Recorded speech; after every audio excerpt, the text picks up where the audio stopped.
जय हिंद साथियों, कैसे हो आप। आशा करता हूँ सब कुशल मंगल होंगे और आप लोग अब जो अपनी मुख्य परीक्षा या फिर कह सकते चयन परीक्षा की तैयारी में पूरी तरीके से लग चुके होंगे। लेकिन सबके मन में एक ही सवाल होगा कि सर रिजल्ट कब आएगा, और रिजल्ट आने के बाद जो है आपकी वैकेंसियां भी आनी है, क्योंकि आपके मुख्य परीक्षा या फिर चयन परीक्षा के समय आपको वैकेंसी डिक्लेयर की जाएंगी। तो आज हम रिजल्ट के बारे में, मुख्य परीक्षा के बारे में और साथ ही भाई जो आपका यहाँ पर एग्जाम क्वालिफाई करने के लिए कितने मार्क्स चाहिए थे इसके बारे में बात करेंगे। वैसे तो बहुत से लोगों को सभी को पता होगा कि आपको कितने मार्क्स लाने थे जिससे क्या हो जाए, आप एग्जाम क्वालिफाई हो जाए। लेकिन वो लोग जो क्वालिफाई करने से 1 नंबर 2 नंबर पीछे रह गए हैं, या फिर वे व्यक्ति जो क्वालिफाई से 1 नंबर 2 नंबर ऊपर हैं, तो उनको थोड़ा सा सावधान रहना पड़ेगा। वो बिल्कुल निराश ना हो जिनका भी 1 नंबर 2 नंबर से रुका हुआ है, और वो जो आपके यहाँ पर बिल्कुल श्योर भी ना हो कि 1 नंबर 2 नंबर अगर ऊपर है तो भी श्योरिटी नहीं है। क्यों?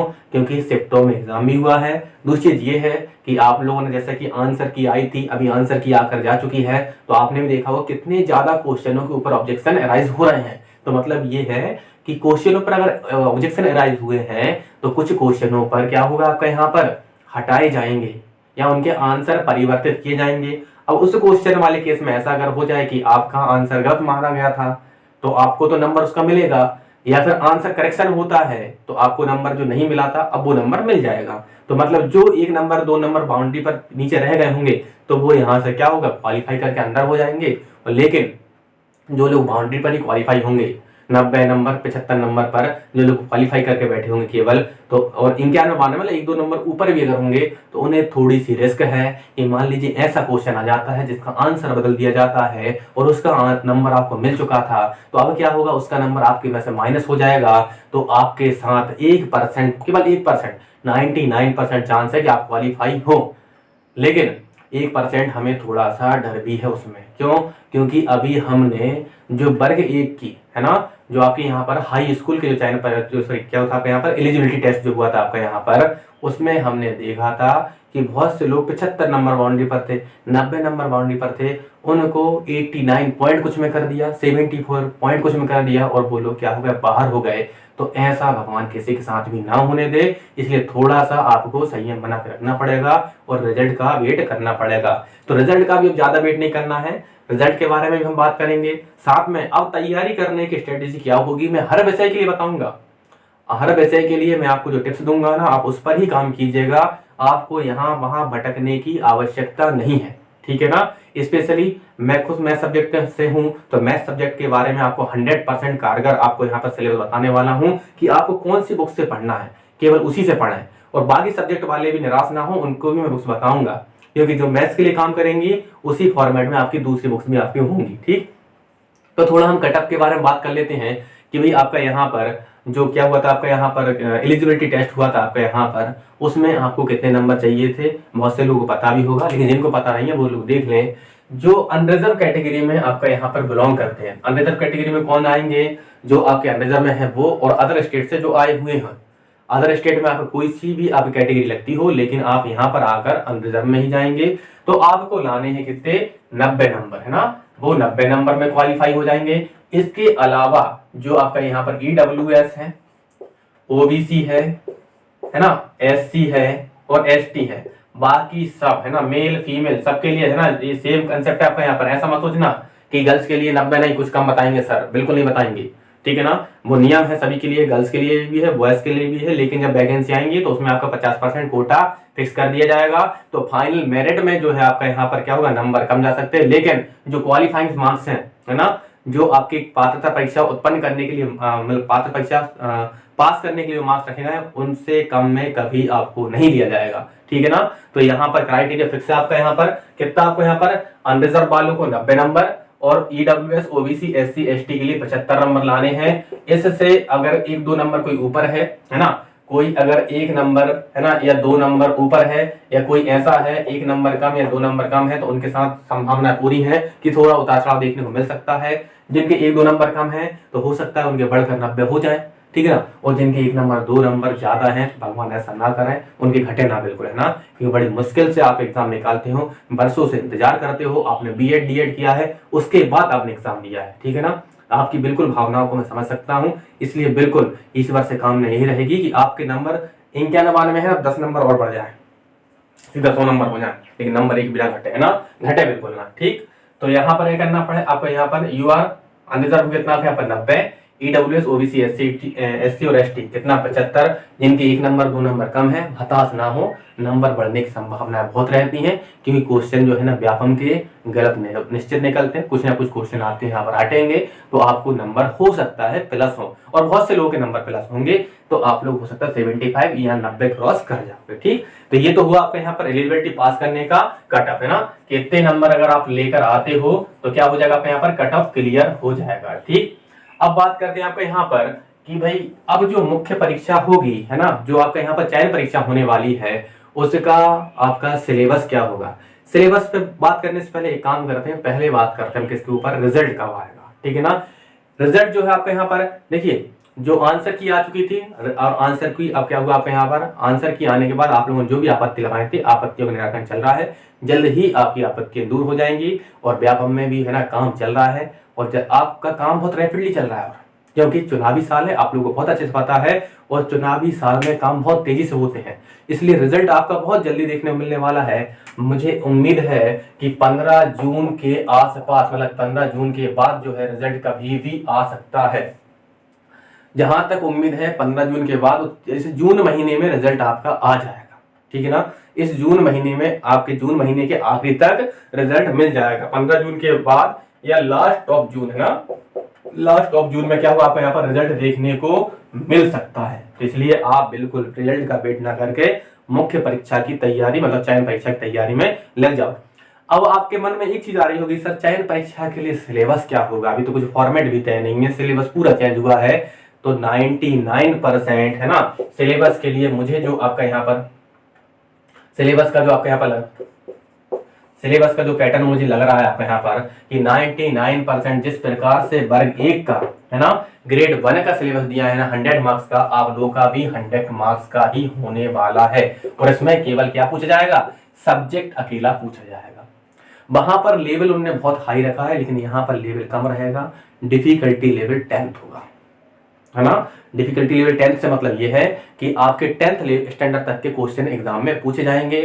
तो इसके लिए मैं बता रहा हूं, बुक कोई से भी सब्जेक्ट से हो, आप चाहे आप मैथ से हो, चाहे आप साइंस से हो, या इंग्लिश से हो, हिंदी से हो, या फिर संस्कृत से हो आप, या सोशल साइंस से हो, इसके अलावा उर्दू वगैरह भी है, होम साइंस, जो भी सब्जेक्ट है, A to Z कोई भी सब्जेक्ट हो आपका, तो आप इतना ध्यान रखना, उसके लिए जो बुक्स हैं आपके यहाँ पर, बुक्स में बता रहा हूँ, आप 6 से लेकर ना, कौन सी क्लास से 6 से, है ना, क्लास 6 से लेकर कितना आप यहाँ पर क्लास 10th तक की NCERT, है ना, क्या ले पढ़नी है आपको यहाँ पर, NCERT, है ना, ये अगर आप अच्छे से कर लेते हो तो आपका एग्जाम इसी में से ही फंस जाएगा। पैटर्न जहां तक आपके पास 100 मार्क्स का हो, या 100 मार्क्स से ज्यादा का हो या कम हो, लेकिन अब आपका क्या है, मुख्य परीक्षा में या फिर कह सकते हैं चयन परीक्षा में केवल क्या पूछा जाएगा आपके यहाँ पर, केवल मेन सब्जेक्ट पूछा जाएगा। मेन सब्जेक्ट जो है उसको आप इसी में से पूरा का पूरा कवर हो जाएगा।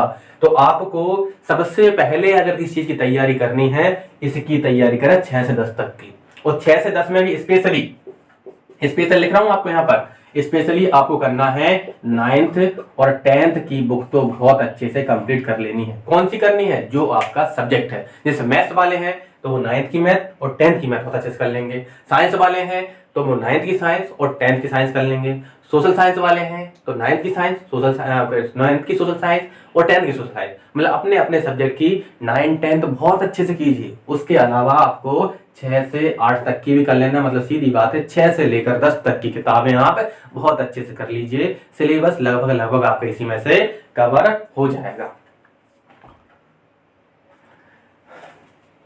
और इसके अलावा जब इतना आपका हो जाए तो फिर आप क्या करोगे कि आप फिर देखिएगा इंडिविजुअल बुक्स, है ना, जैसे साइंस वाले हैं तो साइंस के लिए जो रेगुलर बुक्स आती है ना आपके यहाँ पर, वो लीजिएगा, किसी भी ऐसी बुक मत ले लेना जिस पर लिख कर दे दिया हो छाप कर कि वर्ग 2 के लिए हमें निकाल दी।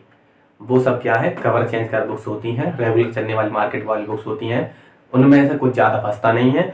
आप तो जैसे मान लीजिए मैथ्स से हो तो मैथ्स के लिए आप शारदा फॉलो कीजिएगा, R अग्रवाल फॉलो कीजिएगा, किरण फॉलो कीजिएगा, मतलब जो अच्छे पब्लिशर्स की बुक्स है ना उसको फॉलो कीजिए। लेकिन कब करोगे, पहले आप ये काम करने वाले के बाद। अगर आप साइंस से हैं तो साइंस के लिए किरण की बुक आती है, ठीक है ना, साइंस के लिए आपकी दृष्टि की बुक भी आती है, और साइंस के लिए आपके यहाँ पर अरिहंत की भी स्पेशल साइंस के नाम से बुक आती है। इसके अलावा एक ज्ञान विज्ञान की बुक आती है ना साइंस की। तो इन बुक्स को भी आप साथ में प्रेफर कर सकते हो। आपको तो अपने टॉपिक कंप्लीट करने और अच्छे डेप्थ में करना है, ठीक है ना। अच्छे डेप्थ में कीजिए, अच्छे से तैयार करोगे हो जाएगा, ठीक। मैथ्स वालों के लिए मैं स्पेशली बताना चाहता हूँ आपके यहाँ पर, मैथ्स वालों के लिए स्पेशल इसलिए बोल रहा हूँ क्योंकि मैं मैथ्स पढ़ाता हूँ और मैथ्स का आपके यहाँ पर जो सिलेबस रहेगा वो पूरा मैं अपने चैनल पर कवर करके आपको देने वाला हूँ। तो मैथ्स के लिए देखिए भाई, मैं रेगुलर क्लास लेता हूँ, डेली मेरी क्लास आ रही है और जो क्लास आ रही है ना अभी मैं रेगुलर पर्पज से निकाल रहा हूँ, वो सभी के लिए यूजफुल है। तो मेरी डेली रात को 8 बजे एक आपकी रिकॉर्डेड क्लास जो है ना इसी चैनल पर मिल जाती है। तो आप तत्काल ही इस चैनल को सब्सक्राइब कर लें और इसका जो बेल आइकन है उसको प्रेस कर लें, जिससे कि आपको डेली जो क्लास आ रही है बिल्कुल मत छोड़िए, बिल्कुल भी मत छोड़िए। मैंने खुद एग्जाम दिया है, मुझे पता है किस लेवल के पेपर आएंगे आपके यहाँ पर, किस लेवल क्वेश्चन आएंगे, आपको बिल्कुल कमी नहीं रहेगी। मैंने क्या कह दिया आपसे, इतना करने के बाद आप एक भी किताब उठाकर मत देखना, केवल ये देख लेना 8 बजे मेरी क्लास। आप बिल्कुल मत जाना यहाँ पेड कोर्स में, यहाँ वहां देखने के लिए। पेड कोर्स में जो पढ़ा रहे होंगे पता नहीं उनने भी कभी इस एग्जाम को दिया है या नहीं दिया, मैं किसी बुराई नहीं कर रहा हूँ, लेकिन वास्तविकता यही है कि आपको मैं बता रहा हूँ कि आप केवल 8 बजे जो क्लास प्रोवाइड कर रहा हूं उसमें मैं पूरा कॉम्पिटिशन भी कवर कर रहा हूं और साथ में आपका जो 9th और वर्ग 2 है वो पूरा कवर मिलेगा आपको, ठीक। कुछ अगर एक्स्ट्रा चीजें रहेंगी तो बस इसको उठाकर देख लीजिएगा, आपका काम 100% हो जाएगा। भटकिएगा बिल्कुल मत। हम क्या करते हैं तैयारी में, सबसे बड़ी कमी हमारी यही रहती है कि हमारे अंदर आ जाता है भटकाव आता है कि हम यहाँ से ही पढ़ लें, वहां से ही पढ़ लें, यही पढ़ लें, वो ही पढ़ लें। आप बिल्कुल आप यहाँ से वहां से पढ़ लो, मैं मना नहीं कर रहा हूँ, लेकिन मैं जो दे रहा हूँ ना उस पर बिल्कुल समझौता मत कर लेना कि इसको ऐसा ना हो कि आपके अंदर आ जाए कि नहीं यार सर तो यूट्यूब पर नए नए दिख रहे हैं, पता नहीं कैसा डेवलप हो, सर 5 साल से पढ़ा रहे हैं। आपको बता दूं और सर खुद एग्जाम निकाले बैठे हुए हैं, कितने एग्जाम निकाले सर खुद कभी गिना नहीं है कि मैंने कितने एग्जाम निकाल दिए। इसलिए मैं आपसे कह रहा हूँ कि आपको मैं जो 8 बजे प्रोवाइड कर रहा हूँ क्लास के साथ समझौता मत करना, ठीक। आखिरी में जाकर आप मिला लेना बिल्कुल। और कुछ रहेगा अगर छूट रहा है तो 9th 10th का ऑर्डर कर लेना अच्छे से, मतलब आप 6 से 10 तक की किताब तो लगा ही दो यार, उसमें क्या रहता है ज्यादा, बिल्कुल हल्की फुल्की मैथ है, कुछ ज्यादा डिफिकल्ट नहीं है, ठीक है ना। तो आप वहां से कर लीजिए और रिक्वायरमेंट लगेगी ना एग्जाम टाइम पे, मैं इसमें से वो टॉपिक भी उठाकर करवा दूंगा जो आप एग्जाम में पूछे जाने, मतलब आपके यहाँ पर जो हमारे कॉम्पिटिशन से कवर नहीं होते हैं वो भी मैं यहाँ से उठाकर करवा दूंगा कुछ टॉपिक, है ना। जैसे आपके यहाँ पर स्टैटिक्स के क्वेश्चन आते हैं, बहुत ज्यादा पूछे जाते हैं स्टैटिक्स, आपको बता दे रहा हूँ, माध्य माध्यिका और विचलन की, है ना, इनके क्वेश्चन बहुत आते हैं, ठीक। तो इनके क्वेश्चन भी हम 9th 10th से उसमें से ही आता है तो पूरा करेंगे। आपको अलग अलग मेथड पर नहीं भटकनी, मैं आपको ऐसी मेथड बताऊंगा आप आंसर आ जाए लग जाए बस खत्म। ऐसा नहीं कि माँ देखिए मैं 4 आपको विधियां बता दी तो आप 4 विधियां पढ़ रहे हैं मीन की, कोई जरूरत नहीं है। आपको तो केवल आंसर लगाना है, आंसर टिक होना चाहिए, ठीक। तो आपको बिल्कुल वो कंसेप्ट मिलेगा जिससे आपका काम हो जाए।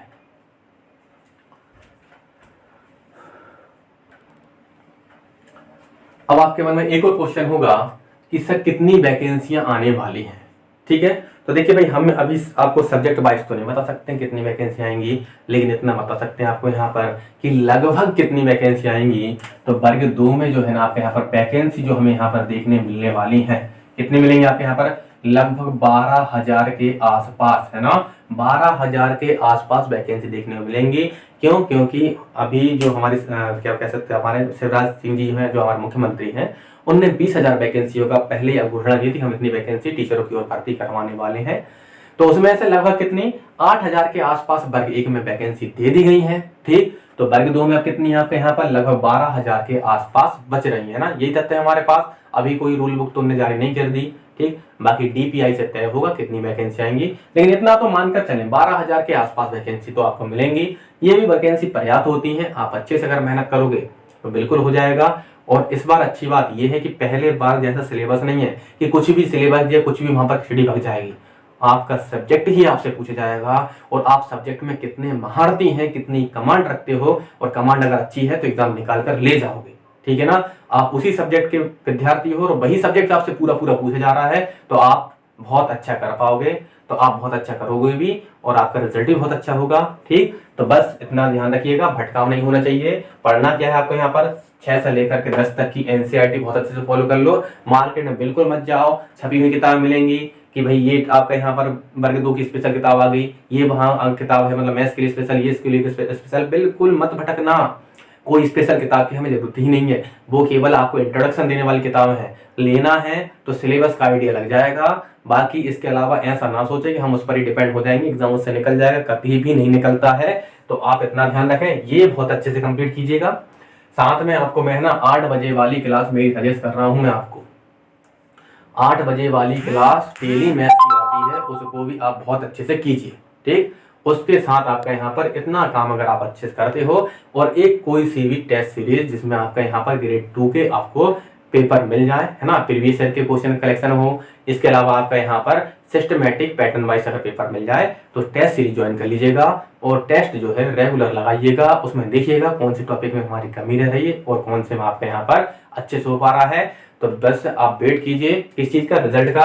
तो रिजल्ट कब आ जाएगा आपके यहाँ पर, 15 जून के बाद कभी भी आ सकता है, और संभावना है कि जून के लास्ट तक आपका रिजल्ट कंफर्म है। और रिजल्ट आने के बाद वैकेंसी आएंगी, और वैकेंसी के बाद आपको लगभग 2 से 2.5 महीने का टाइम मिलेगा, और 3 महीने का टाइम मिलेगा, और आपकी मुख्य परीक्षा करवा ली जाएगी। और मुख्य परीक्षा के बाद जो है अब रिजल्ट आगे घोषित होगा, लगभग 1.5 महीने 2 महीने का टाइम फिर लगेगा।